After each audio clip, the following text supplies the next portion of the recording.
See. How you doing? Thank you for watching the show. You're watching Rejoice with Pastor Chuk. You could be watching any show in the world, but you chose to watch us, and we are so very, very grateful.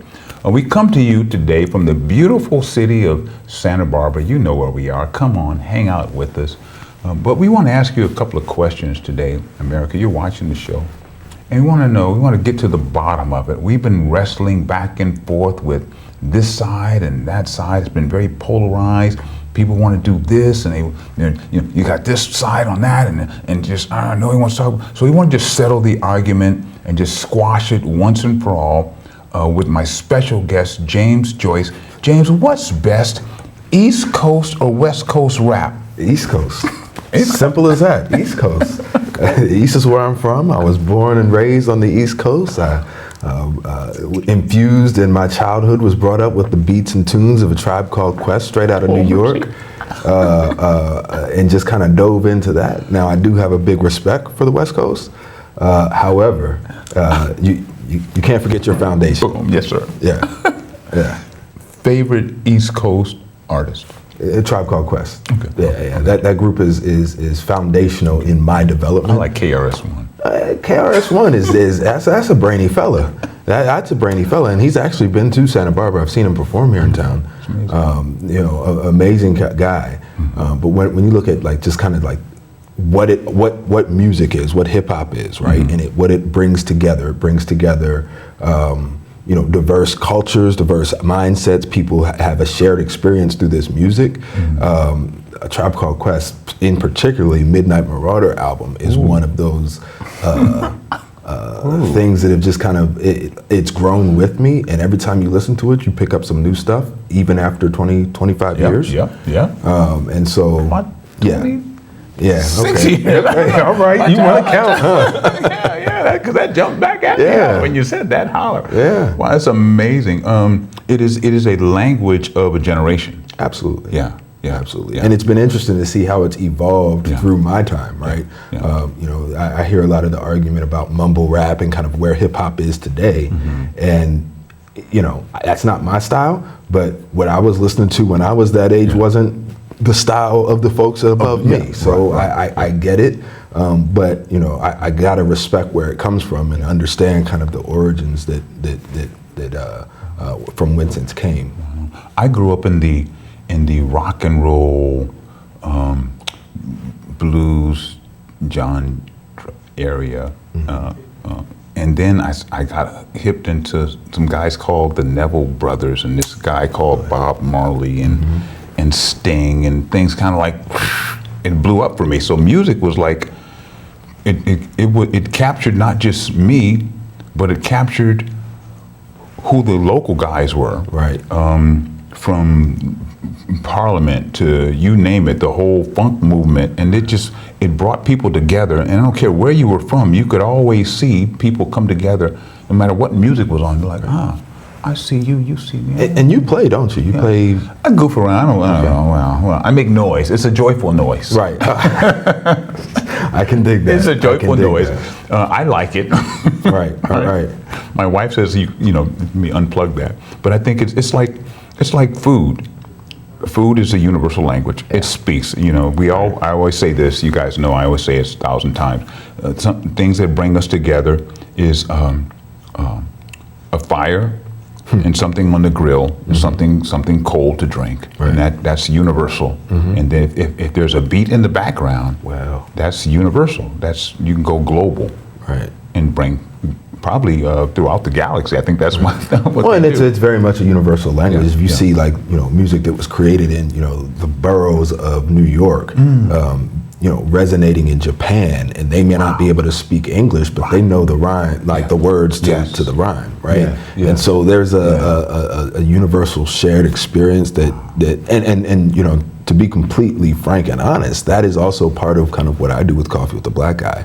I talk very much about a racial continuum, right? And sometimes we sit and we have these conversations and they're very difficult, and you go home and you may just be frustrated with the fact that you just had this contentious conversation, and pop on some music and that'll take you where you need to go. Did that artist know that they were part of that continuum when they were contributing? No, that's what art is, right? And so I often speak about that continuum, about, you know, paying attention to who we are and what resonates with us, pay attention to what we pay attention to, and you know, that can help us on the most difficult tasks. From Maryland, you're an Alpha. Yes, sir. So okay, so I'm like I'm not anything. I'm just a Chuk. Okay. Okay. All right. So I understood. I was always, so help me with this, and I understand my Greek brothers, but I grew up where I didn't want to be involved in. I was an individual, right, and so I couldn't really be involved in a frat or gang or anything, because that made you part of this movement or that thing. And so, but I always tried to be an individual and just be a little, you know, offbeat. It was just a little different than that. But growing up or being a frat, share us a little bit about that life. So going into college, I was adamant I didn't need fraternities, right? I did a good job at making friends. I ran track. I was an athlete, you know, and knew how to get involved. What event? You're a track guy? Mercy. Hurdles. Oh, hurdles. my. Highs and intermediates, but I was better at the intermediates because it gave my long legs more time. Skip. Yes, sir. Skip. Yes, sir. Okay. Usually between 15 and 17 steps in between each hurdle. Usually. The real G's like Edwin Moses, they go 13 steps in between each hurdle. But that I'll come back to that rhythm too, right? Because having that rhythm is also part of this. Because to go off on a slight tangent, not only do I think of myself as a hurdler as an event that I did in school, but that I realized early on in my adult life I didn't feel alive unless I was overcoming something, right? And then like there's this, I always have to, like, there's got to be a challenge when things are smooth sailing for me. Right. Like, there's got to be a hurdle. There's got to be a hurdle. Can I get over it? Yeah. Smooth and clean. Yeah. So and cutting time. Well, sometimes. Don't clip a hurdle. Yeah. But you wanted me to get to the fraternity stuff. Yes, Okay. sir. Yes, sir. Your show? Yes, sir. No, yes, sir. Because that's something that I always see is something that pulls people together. Those type of organizations, they pull, and I've never seen a negative fraternity. Yeah. Well, I'm not going to say, I mean, just like a family, you have your fights, you have your challenges, you have your disagreements and things, but like a true brotherhood, you get through them and keep moving with the task at hand. You don't mess up the house because mama going to come wreck eventually. So for me, it was kind of like I didn't need a fraternity to make friends or get involved. When I got on campus at Ohio University, I was, like I said, running track, and then got involved in different organizations, and that was attractive to members of the fraternity, right? And so then there were people who were in the organizations that were with me. It was like, hey, have you ever met so and so? So I would meet them, like, oh, okay, and then I'd see that these cats are solid about their business too. Yes. And it was just kind of like game recognized game, and then it just kind of grows into a thing, right? And then absolutely, having a mission of doing positive and doing good in the community throughout history. But of course the oldest and coldest founded in 1906. And everything else came after that, following the blueprint. You're so smooth. You are a work of art. I don't know if you know that. I don't know if you know that or not. I will send that to my mother. Thank you. She did a great job. Thank you. Every once in a while, I've been doing this series about divine appointments. And I've met a lot of people in my life that I knew it was Michael, who's behind booth back there. He's waving at us. A divine appointment, just meeting him and him saying, Chuck, you need to do your own show. Right. And when I said, and I started thinking, who can I get on this show? And I'm like, if I could get just Brother James Joyce, I think. If I can get just JJ3. Come on, man. because there are certain people that I wanted to get on. And I've had this. We've been doing this for like 2 years, but I'm so grateful that you. So what do you do? How do you make a living? What do you do? You work. You do. You so I would like to say during the day, but during the day, it's when the cape is not on. Right. It's a pretty all-inclusive job. I'm a district director for the state senator that represents this area. So all of Santa Barbara County and most of Ventura County. So it's about 940,000 people. About a million. Just about a million people. Don't say just about. Right. Just about a million people. And we'll find out exactly after this census. Hope everybody gets counted. But representing various communities and just kind of running the day-to-day operations where the folks here in the district elected her to represent them in Sacramento, and she spends most of the week in Sacramento doing that. And so how does she stay connected and have contact with the folks who elected her? That's why we have a district presence. And so we have an office here in Santa Barbara, have an office in Oxnard, district staff of about 5 of us, and that's keeping the eyes and ears and the pulse on various things that are going on in the community, and so it's you kind of end up being like pseudo public officials, but without the target on your back. The middleman can do a lot more than the guy up top or the guy on the bottom. Yes. You can pull a lot of strings on both sides of it. I mean, and not to overhype what we do. It's just basically just if there's a problem with the city or a specific constituent or problems with a state agency, we can help. And so I definitely realized that through doing that for nearly a decade now. My goodness. Wow. You're barely 8. Wait, you're at 19. You did all right. I appreciate you, but the census. Let me jump back on that. You touched. So let me just back up. We are live with my good friend, my brother. Is it Dr. Reverend Theologian, His Highness? It's just the regular old James.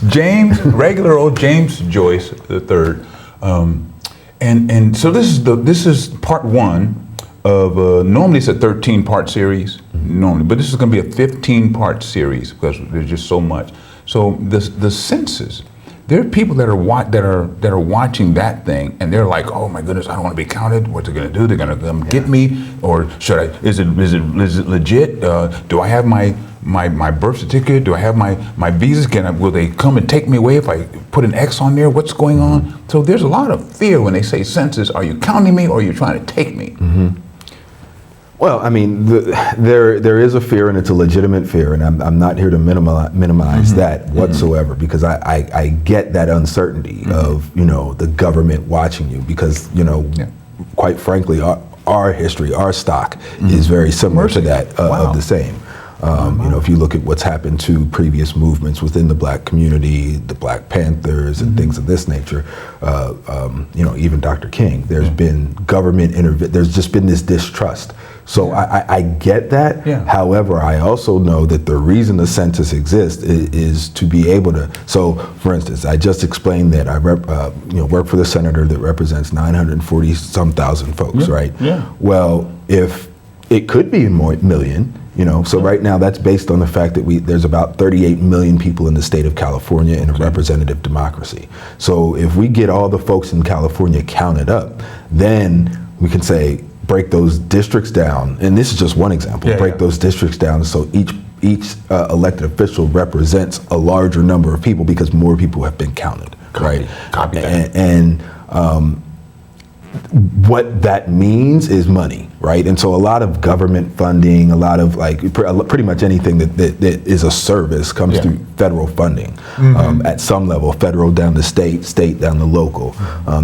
That federal money is determined largely for a lot of programs based on the census and demographics, income, those kind of statistics and numbers are the data that drives decision making in government. And so for that reason alone, it's essential that everyone is counted. And there's significant outreach that's being done. There's been committees in the county that have been meeting to plan outreach strategies for at-risk communities that may feel disenfranchised or may not be as apt to engage with that process, to try to ensure that all folks are counted. Wow, that's amazing. That's amazing. And I think when I think of that, I remember as a kid growing up in LA, I remember there was the census, and I don't know if I was in my teens or what, but I was a kid. Yeah. But I remember the census counters coming through, South Central LA, and they knocked on the door, and they didn't look like us, but they went through that thing, and I remember my granny and my grandpa standing there, my mom, and the three of them at that door, and I stood back, and I was like, I went biblical, like you go to be counted. Right. And so, okay, you have to go be counted. They want to know who you are, where you're from, and so I didn't know. I was goofy, but now, as an adult, I see how history and times have changed, and people are a little more. And so, with that being said, be counted. Step out and let your and not just as the census goes, but if you can register to vote, you do that too. You let your personality, your energy, your household be counted and represent. Absolutely, and let me add to that as well. Something you said is that the census person came to your door. They didn't look like you, right?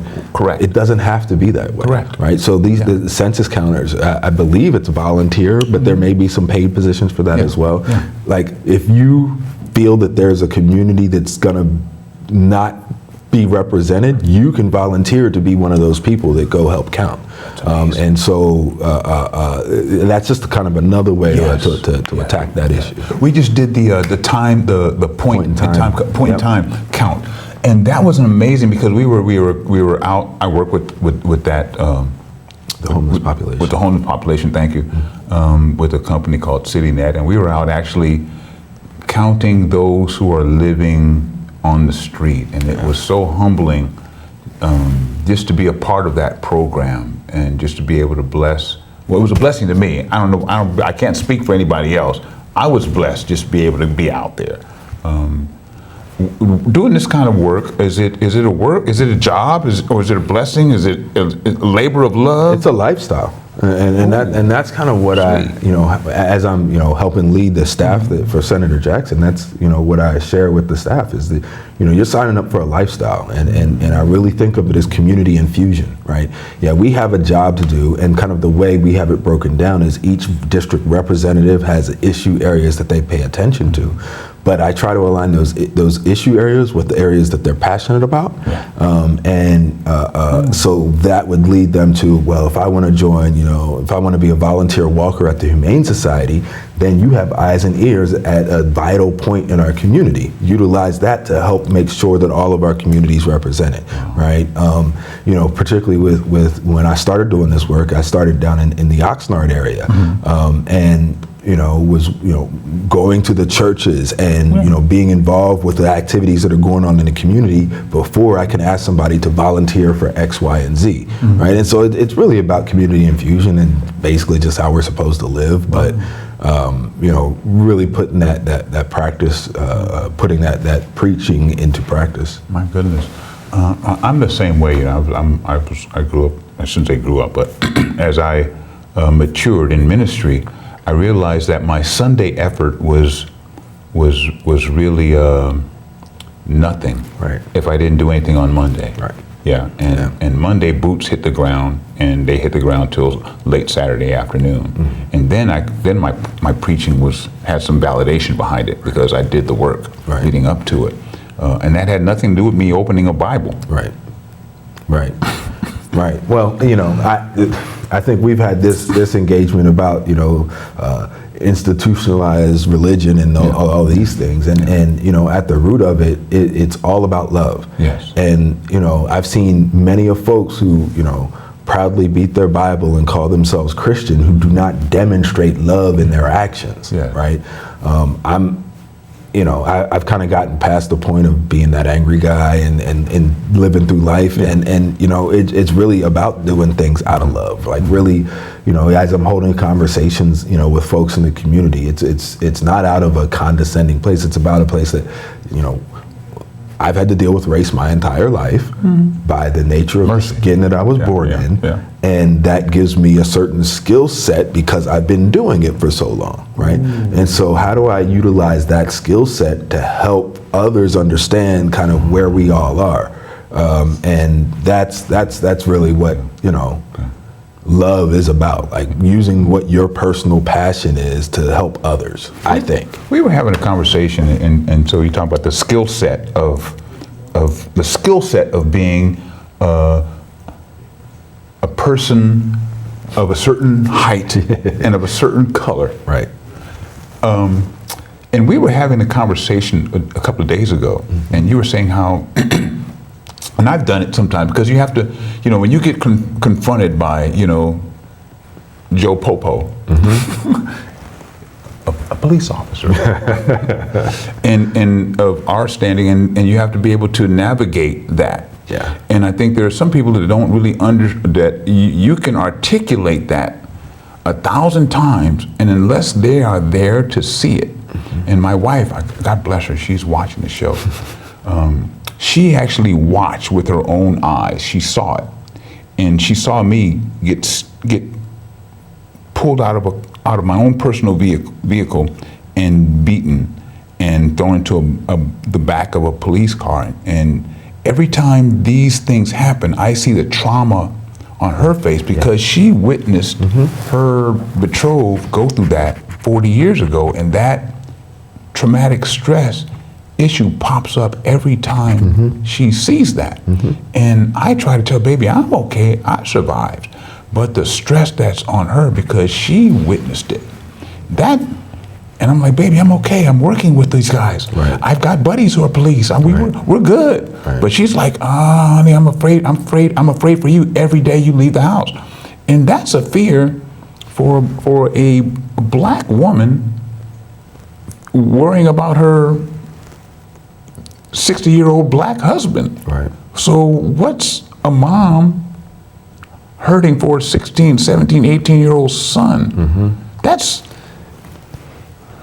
share your experience, Doc. That's 25, 30 years removed from that situation. Yeah. I can see it a lot clearer now. Yeah. The fear is real. Yeah. But when you're a teenager and your mom is telling you like, oh, judge by the company you keep, watch who you hanging out with, like don't stay out past that, and all these things, like bullets don't have like these things, like you hear gunshots hit the ground, like why are these things instilled in us as we're growing up? Yeah. But I get it now. Oh yeah. Right. It's all self-preservation. Wow. Right. Yeah. I was reading an article, this is maybe, 4 or 5 years back, but they were talking about the reaction time of the Jamaican track team off the starting gun, because they're used to going pow. That's an engraved. Yeah. Pow. Yeah. Pow. And I'm like, wow. And that's a tragedy engraved in a person's mind to say go. Right. And I'm like, oh. And I'm like, well, I've been kind of engraved with that. You hear it. I'm like, and my granddad used to say, my granddad would always say, I'm not worried about the stray bullet. I'm worried about the bullet that says, to whom it may concern. Right. Exactly. It was not meant for you, just that one. And so that whole mindset, sometimes it's not really directed at you, but it is a broad color that is painted on tall. You are a phenomenal young man. Thank you. And I don't know if the viewers are watching this, and something you wrote, I'm just going to double check just to make sure, because I'm going to quote you. All right. Yeah, I'm going to quote you right now. I'm going to quote you because you said this. Where did I say that no topic is off limits? Yeah. So married, single? Single. I'm like, hold on, what does single mean? Single. Okay. Yeah, I'm not married. So ladies, here he is. He's okay. So so nothing's off limits. Okay. So what do you do on the weekend? Just James Joyce hanging out. So like I said, so much of the work that I do is community infusion. Yeah. So I'm involved in the community. We talked a little bit about fraternal involvement. This Saturday morning I'll be at a fraternity meeting before I go do the coffee with the black guy, and then doing some other stuff. So there's always something community related that I'm connected to. But when you're talking about just when I kick back, I like one of the beautiful things about living in Santa Barbara is the beautiful Santa Barbara, right? Yeah. So I enjoy just getting on my bike and just riding around town and figuring out where new little nooks and crannies are based on my bike travels. So I'm a little jealous of you. So I'm going to share this. You're just man to man. I'm just man to man. My wife's in love with you. She said, "This guy, Chuck, you need to be like him." I'm like, "No, honey, wait a minute, my stuff doesn't go. I'm not that cool. Like I don't swag that way." Whenever she's like, "You need to be more like James. Either him or Denzel. One of the." Like, she's just saying that because of her first name and my last name is the same. I don't know what it was. I'm like, I can't keep up with this guy. Wait a minute, I'm trying, honey. I'm just an old, I'm a grease monkey. I'm in the garage working on something. You're out there making the world revolve. You work with a couple of other organizations. And let me put my glasses back on. I want to make sure that I pronounce them correctly. I don't want to get any of them wrong. The Santa Barbara Young Black Professionals, the Student African American Brotherhood, the Alphas. You're involved, and this is so I think this is really I think something really that we touched on last week, because going into Black History Month, there's something going on at the address is 1219. How are you connected with that organization? So essentially what happened is I've been holding these Coffee with the Black Guy community conversations for about 3 years now. And at a session that I had earlier last year, so it must have been June or so, there was a gentleman who stood up. He had moved to town not too long ago.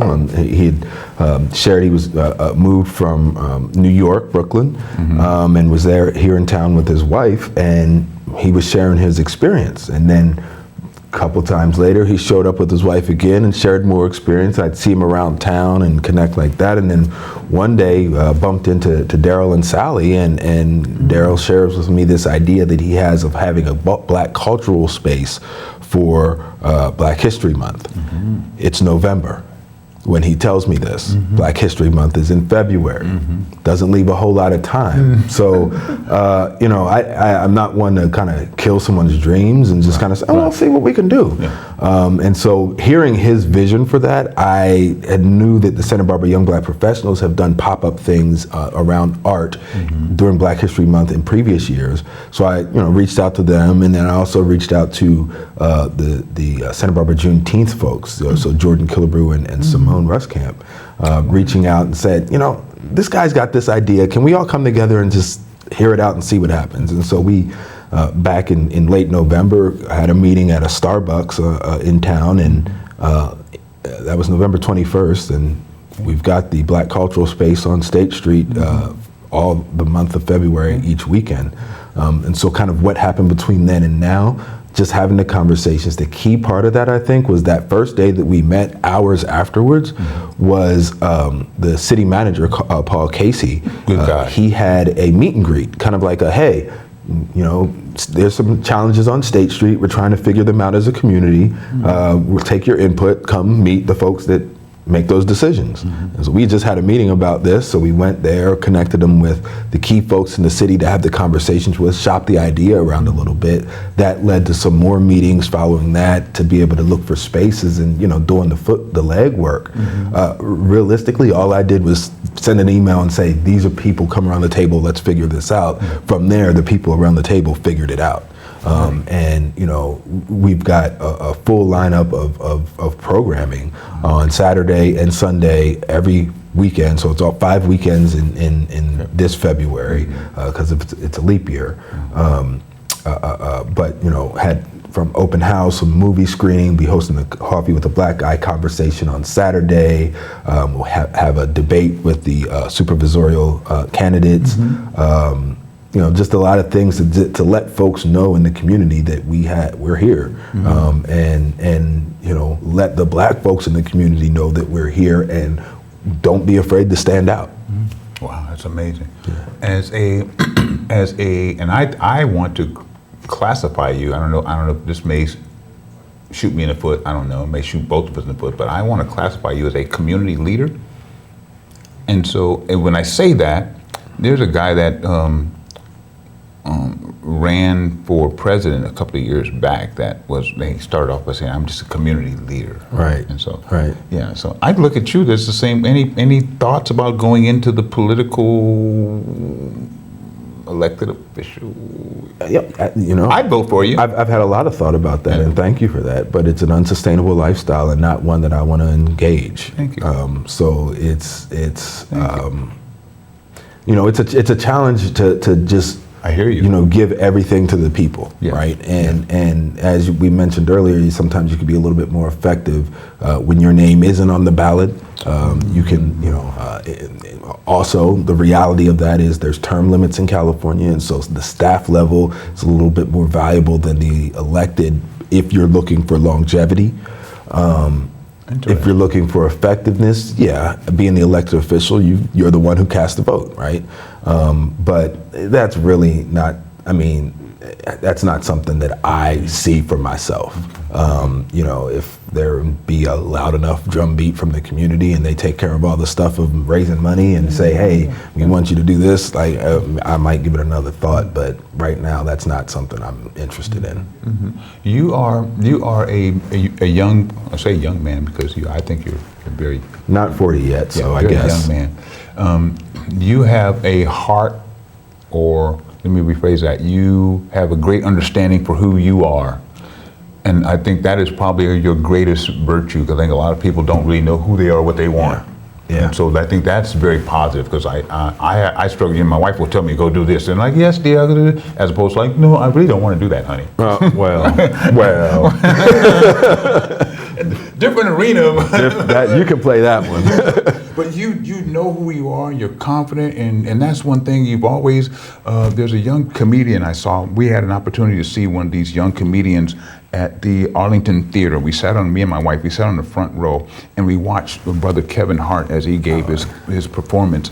And he made that, say it with your chest. And you always say it, which, eye level, chin out, and you say what you mean, and I always look at you as like I say, when I grow up, there's some young cats out there, young brothers, young sisters, young folks that are watching the show. What would you say to them? Look them straight in the eye and say, No, I hear you, and it's nothing new, right? I've been saying it for years. When I was a reporter, I would get often invited to classes to talk about things, and I'm a big Spider-Man fan, and so I would use, with great power comes great responsibility. With great power of you telling me your story is a great responsibility to treat it with respect, right? And so understanding your place in that a little bit is helpful. Is helpful, but one of the things I've also reminded folks is get comfortable in your skin. And I was saying it at an early age, get comfortable in your own skin, because and then I would keep saying it, but I think I was saying it before I actually was comfortable in my own skin. Yeah. But the more I said it, the more it made sense to me. And really, it's the only thing you can't change it, right? This is who you are, and you've been put here for a reason. That you can, and I'm only summarizing things that people have shared with me, but you can be the best you in the world. Yeah. You can't be Michael Jordan. You can't be LeBron. You can't be Kobe, right? Rest in peace. Right. But what you can do is be you. And once you figure out who that is and get comfortable in who that is, that's your greatest contribution. Wow. Self-confidence. I mean, self-confidence, but I've been fortunate enough, like I said, to have folks pour into me, and one of those individual that I had connected with a few years back through my affiliation with Student African American Brotherhood is a guy by the name of Elliot Jones, and his grandmother is renowned woman by the name of Maya Angelou. And he shared something that she would share with him as a grandson growing up in her house, saying that, your price has already been paid. Somebody already paid your price. You belong here, right? And so if you enter the world, particularly for young men of color, right, where everything in the world tells us that we may not belong here, right? Ooh. But when you really think about, your ancestors have paid the price for you to be born.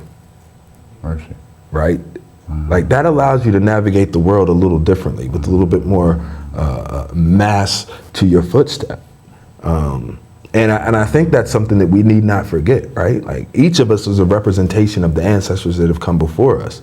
And as grandiose as that may seem, it's very simple. You wouldn't be here without your mother and your father. They wouldn't be here. Like, and then what does that mean? We're talking about trauma and the things of that nature. Like, look at generational trauma. Wow. Yeah. Right? Yeah. And so, you know, a lot of what I'm doing with the Coffee with the Black Guy is not just me. It's taking the stories that have been shared with me. It's taking my experiences, my trauma, and sharing that as, look, this is what happens to people that look like me. And you may or may not be aware of this, but this is my reality. And if we're all in a world about, you know, being your authentic self and all this stuff, well, that means us too.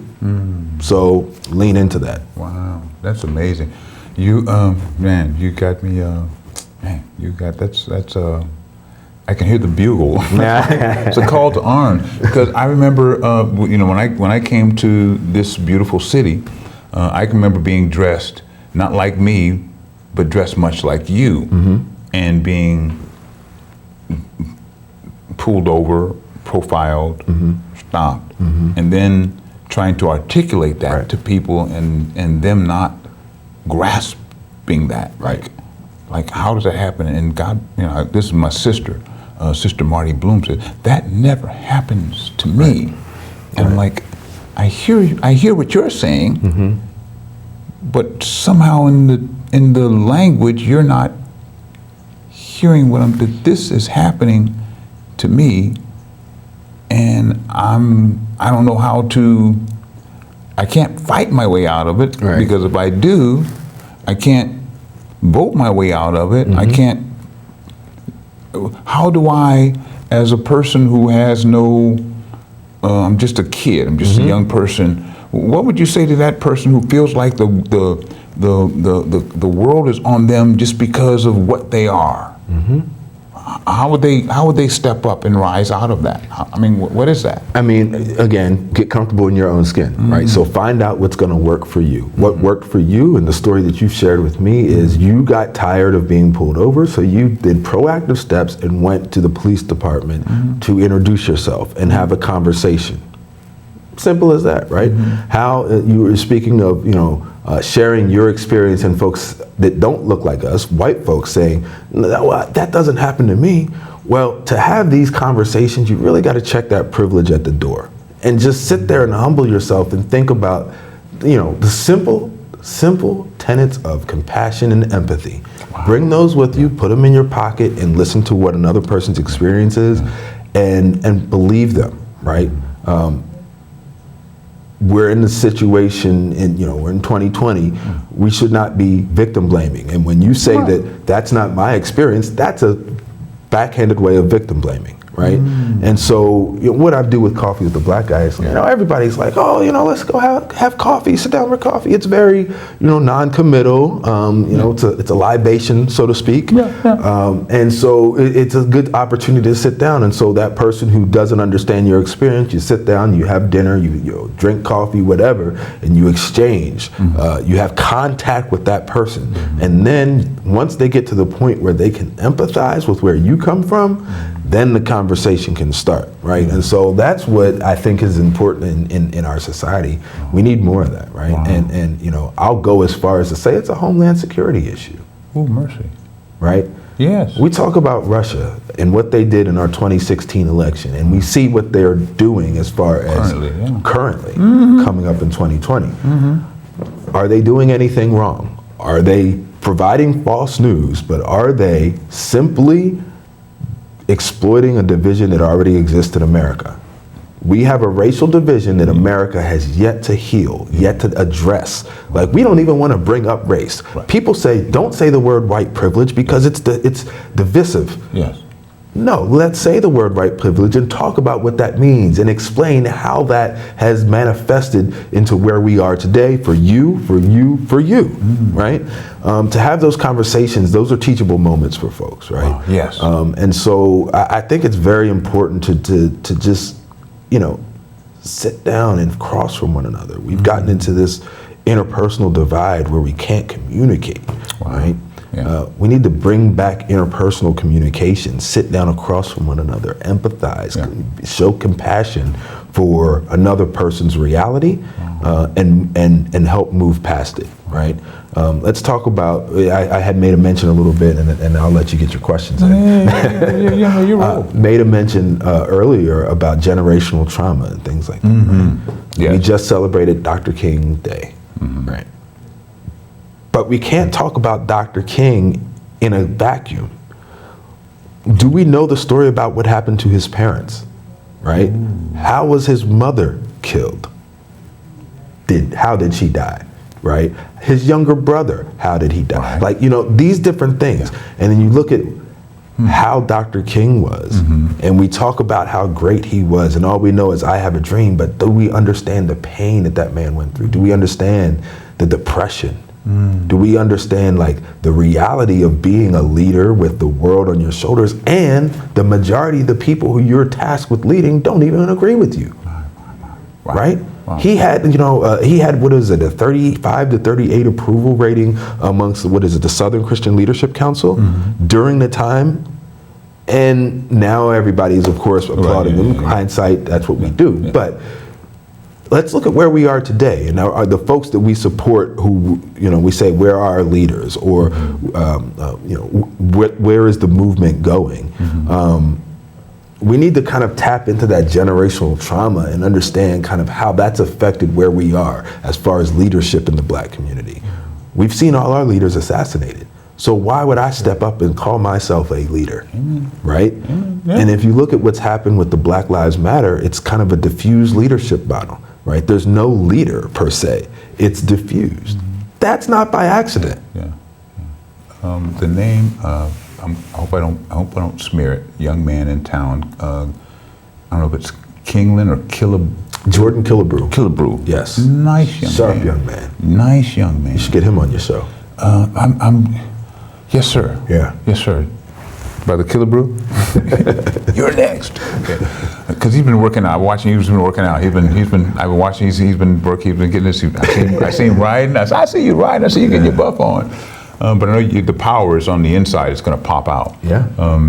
But that's amazing when you make those kind of statements about people who I think, like myself, who really want to go out there. But I'm like, I really don't want to get persecuted because when I step out there, I lose funding, and that's pretty much what happened. I had an opportunity to go do a lot of things, and I said, when I say, oh, let's go do, no, well then you lose funding. I'm like, well, I'm sorry, but that's how I feel. Right. And like, if I can't express self without the repercussion of expressing self, that will make you not express self. And so that's a I'm not very articulate conundrum. Yeah, it is a conundrum. And I mean, I'm glad you brought that up because that conundrum was mirrored in my development of Coffee with the Black Guy, right? When I came up with the idea, it was just an idea of holding Black Guy office hours, right? Like, we have things going on in our country. People, government agents, police officers are assassinating people that look like me for no cause, and we're seeing it on camera. We know it's been happening, but now we've got the camera, the Great Equalizer. We see it happening, and we know it's not right. We know it's leading our news, but people are willfully ignorant as they walk through the streets, right? Folks in particularly Santa Barbara's progressive enclave, as this stuff was happening, they would avoid eye contact or, disassociate the fact that I'm a Black man with the reality of what's going on in the world. And I mean, I specifically remember the day that the Charleston church shooting. Like, I stayed in my house and wept. I didn't feel like leaving the house. Someone who I work for called and checked and said, or how are you doing today? Not where are you at work, but how are you doing today?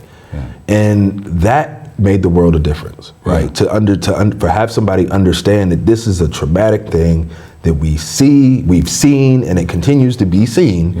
Yet, how do we cope with that? You want us to be productive in our communities. You want us to be blah, blah, blah, blah. But when these things happen, are we just supposed to bottle it up and act like it doesn't happen? No, we need to talk about it, right? And so having conversations is at at the root of why Coffee with the Black Eye was started. That's amazing. That's amazing. We've got about 13 minutes. I've got an iconic picture with you and a good friend of mine who's been on the show, and I made eye contact with this guy. You guys were probably 15 years ago. You and Brother Williams. It looked like a shot from like the 60s or the 70s. I don't know. It's a black and white shot. The guys in the back, they're going to pull it up. I made some crack remark about it. I don't know. But it's a black and white photo with you and Dos Williams. Okay. Yeah, back in the day. Early when he was running for assembly, probably. I think so. It's just classic because he was on the show a few weeks back, and he's a beloved guy, and I don't really look at him as a politician. Okay. I see him as a dad. Yeah. Because before I dare look at this guy. Look at you guys. Oh, wow. You guys you're so cute. That is an old one, huh? You're so cute. Look at that. Yeah. Wow. That's on State in Anapamu, I think. Yeah, I think yeah, so. Yeah, and that's Must have been 2010, around that time. You still had milk behind the ears. Right. All right. But when I saw that, so I was at an occasion the other day, just maybe last weekend, and across the room, me and Dos made eye, and he's been on the show, so I know this guy, but we made eye contact, and he gave me the eye contact. He's like, hey, I see you, you see me, hey, what's up, man? And there was a couple of other people who were running for office who I know they saw me and made no acknowledgement. And not that I'm here for acknowledgement, but I know because I work with homeless people, and sometimes they just want someone to give them eye contact and smile and say, I see your humanness. Right. And this person who's running for office walked past me a couple of times, and when I mentioned it online, all of a sudden I got a phone call from her. And I'm so grateful that she reached out and called to say, hey, I'm so sorry that I was preoccupied, but I didn't know. But I think that is something that we are missing in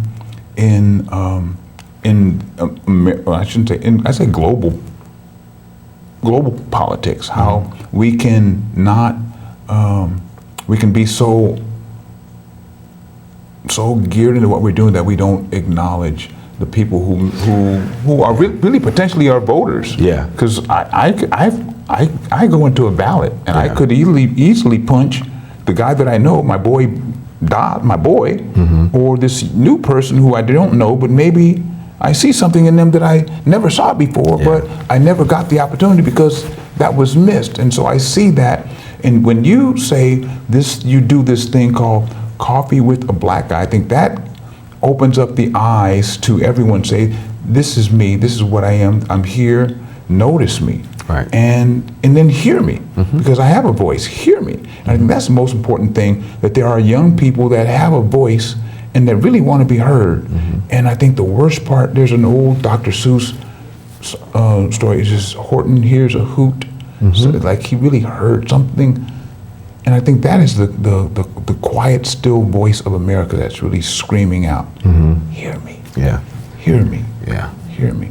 And that's one thing I like about you, because I think you represent that quiet, still voice of America that's saying, I'm here.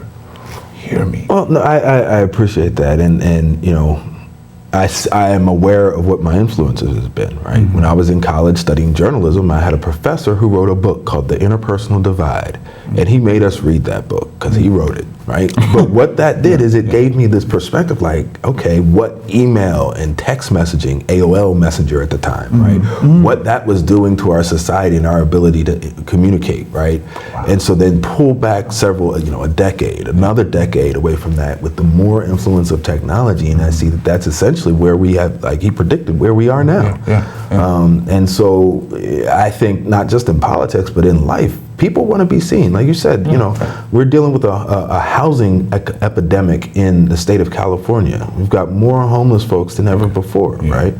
And these are folks, you know, the increasing population of homeless folks are over 55 now for the first time, right? And so what does that mean about us as a society? How do we, you know, humanize that conversation instead of just saying these homeless and this distant thing that we use? And we do it with language all the time, right? You know, that colored person versus people of color, right? Or that undocumented immigrant, or no, excuse me, what do they say? That illegal immigrant versus that undocumented person, right? Like put the people first in the language, and that's helpful across the board. And that's a good mindset to kind of navigate the world with too, I think. I made a mistake once, and I know he's probably watched DJ Dave.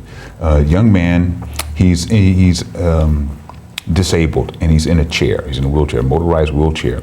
And I'm walking across the street, and as I approach the intersection, there's a couple standing in front of me, and I walk up behind me, and the gentleman rolls up behind us, and I said, and please forgive me, I said, "Excuse me, there's a wheelchair behind you," and he literally punched me in the thigh and says, "No, there's a man in a wheelchair behind you," and I was like, right.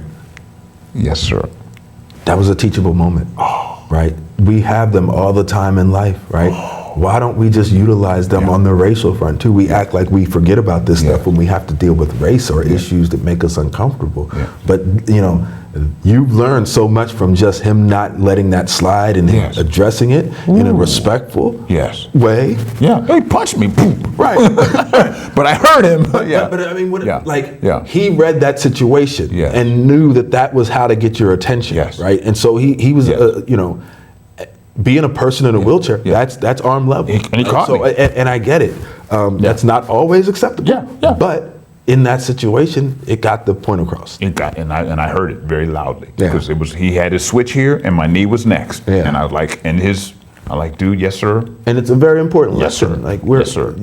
Yes, sir. A lot of folks like to say, I don't see race. We're all human. Like, I do. Absolutely, we are all human.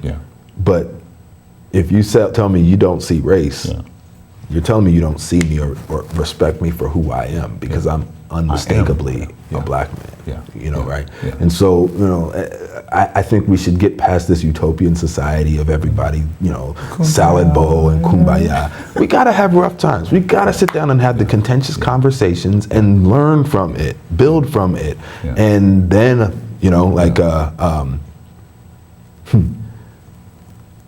in relationships, whether it's family, marriage, whatever, if there's a tension in the relationship, it only gets worse when you just bottle up and go to your own side and don't talk about it. Sorry, honey. Right? Right? Yeah. So we know that for all these different relationships. Why do we not associate that with how we address race? If we think we're just going to not address it and don't talk about it, and why do you keep bringing slavery up because that was so long ago, and go the other way? We're never going to get to a better place, right? You got to go through that. Birth is painful, but once it's done, you have a beautiful creature, right? So you need to kind of go through some friction in order to get to a better place. And I think that's what sitting down and having these authentic conversations does, is it helps folks get there. And I read an article recently that evidently folks are underselling. I'm just saying, sit and say coffee with the black guy, right? Just sit down, let's just have coffee. Well, there's two women, Indian American and African American women, who are having dinners. Last year, they were having dinners, bringing in white women, paying $2,500 per dinner to sit down and have frank conversations about exposing their racism, right? Under the idea that white women sit next to the seat of decision-making power, white men, as we're, living in America. And so they're in a position also where they're not at the same, they're still not making equal pay, right? And there's still a disenfranchised level to women. And so they can understand that, but yet they're right there. And so they can understand our plight and help bring that message and a better understanding of like what humanity is. It's a shame we've got to go through such gimmicks to have, get to such basic understanding of things, but some folks don't have those skill set, right? Like if you've never had to have conversations about race because white is the understood starting point, status quo, and that no one has ever asked you, what does it mean to be white? Like, what does whiteness mean, right? And never had to go through that thought process. It's going to be uncomfortable to have those conversations. You're not going to have the skill set or the tools to have those conversations in a meaningful way. I haven't had a choice but to have those conversations in a meaningful way since before I knew what it meant. But knowing at an early age in elementary school that I'm being looked at as a man, because I was still a kid, but something about the way their eyes saw me and perceived how I present in the world, is less like a kid and more like man. And we see that happening still, infiltrated in media coverage of things as they happen. Last year at this time, going into Black History Month, I was very fortunate to be, I've got a good friend who works for the Santa Barbara News Press, someone who I admire, and he also admires me, a writer, reporter, Dave Mason. And he's done several stories on my walk over the past 10 years. And Dave was writing a story about me for Black History Month last year. And this appeared in the Santa Barbara News Press last year because during this interview, as he was interviewing me as I did my walk up and down State Street, we got to a point and we stopped in the 800 block, 700 block, and he stopped and he says, Chuck, what is your take on the progression of Black America in 2019? And as he asked me that question, a homeless brother walked by, doesn't look like me, homeless brother walked by, and he said, you N-word, beep, beep, beep, beep, and walked by. And so I looked at Dave and says, I guess that tells you. And Dave wrote that in the story. He put it in the story, and I'm so glad that he was bold enough to actually put it into print, and it came out. So I'm going to throw it back at you. We've got about 2 minutes left. How far have we progressed? And this is 2020. Have we? Look. You said look. Let me just keep it to you straight. Yeah. We haven't progressed very far if the only reason that the news press is writing a story about what you do is during Black History Month, because what you do is not Black history. What you do is better for the community, right? So why shouldn't that story be in January, April, July, wherever, right? Why does it have to be relegated to Black History Month? So have we really moved that far? Wow. I don't know. I think we'd like to think we've moved far, but we aren't having the conversations. We aren't having the tough conversations. I've seen more folks do it now, but I recall one of the last town halls that Barack Obama had before he left office was about race, town hall on race. And at that time, Coffee with the Black Guy had already started. And in this town hall, he mentioned sometimes we just need to get away from the screens and sit down across from one another over a coffee or a beer and just talk. Right. Yeah. That's all we got to do, right? The Klan may hate me, who I am or who I represent, because of the color of my skin. And I may hate the Klan because of that costume that they wear. But if you set two men across the table from one another to have a conversation, I guarantee you're going to find common bond. Yes. Wow. That's amazing. I love you, man. I love you. You've been watching Rejoice with Pastor Chuk and James Joyce, JJ3, James Joyce III, very powerful young man. This is part one of a 16-part series, I think. You keep adding numbers to that, man. Maybe a 20-part series. We're just gonna, because I think there's so many layers. It's like the onion. And so I just want to thank you for coming on the show. I'm looking forward to you coming back. Thank you. Just thank you, man. Well, what I would encourage, if folks enjoy the conversation, we have an event coming up this Saturday, February 8th at 1219 State Street. It's a Coffee with the Black Guy conversation kicking off at 2 o'clock. If you've got questions, you disagree with something I've said, let's come out and talk about it, right? I'd love to see you there. And you know what? I'd also extend a special